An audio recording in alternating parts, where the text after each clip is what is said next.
For any numerical, first of all, read the question properly. A ball is dropped from jumping board of a swimming pool. Means initial velocity of the ball will be 0 seconds. And then height means h, or we can say s, is 20 meter. Next is a second ball is thrown from the same board after 1 second with the initial velocity u. Means value of initial velocity is not given, so we write it as u. Next is both the balls hit the water together.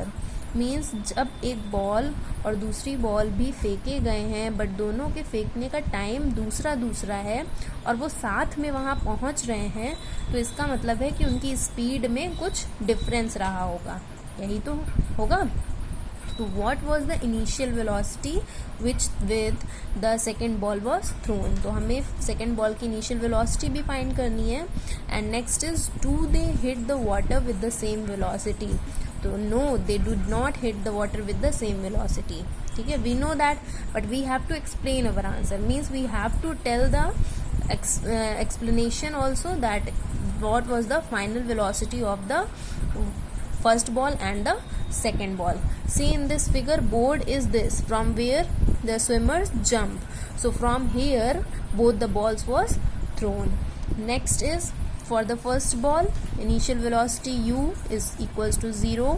Final velocity we don't know. Next is s, and acceleration we are given as g equals to 10 meter per second square. Whenever acceleration is not given and value of g is given in the question, we have to put that g in the place of a. And for the second equation of motion, that is s equals to ut plus half at square becomes ut plus half gt square.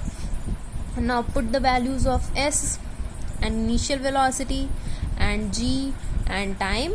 We don't know that after how much time the ball has reached the water. So on calculating we come to know that time was 2 seconds. After 2 seconds the ball hits the water, and since the both balls reach the water together means एक साथ पहुँचे, तो second ball भी 2 second बाद ही पहुँची. ठीक है, but 2 second बाद क्यों नहीं पहुंची, हम लोग क्यों नहीं कहेंगे, क्योंकि 1 सेकेंड बाद वो फेंकी गई थी.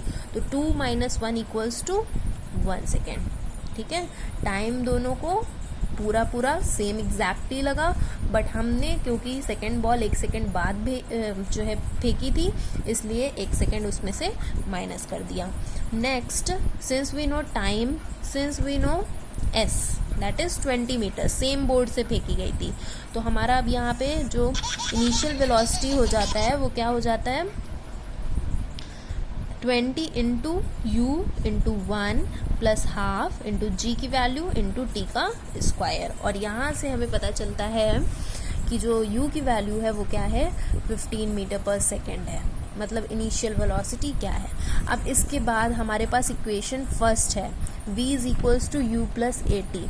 ये दोनों ही इक्वेशंस में वैल्यूज पुट करी जाएंगी. ठीक है, सेम वही v is equals to u plus g t बन जाएगा, और जहाँ से हमें फाइनल वेलोसिटी पता चलेगी जिसको हम डिनोट करते हैं v से, और हमारे पास आंसर पता चलता है कि दोनों की फाइनल वेलोसिटीज डिफरेंट हैं, और जिसकी वजह से हमारा आंसर प्रूव हो गया.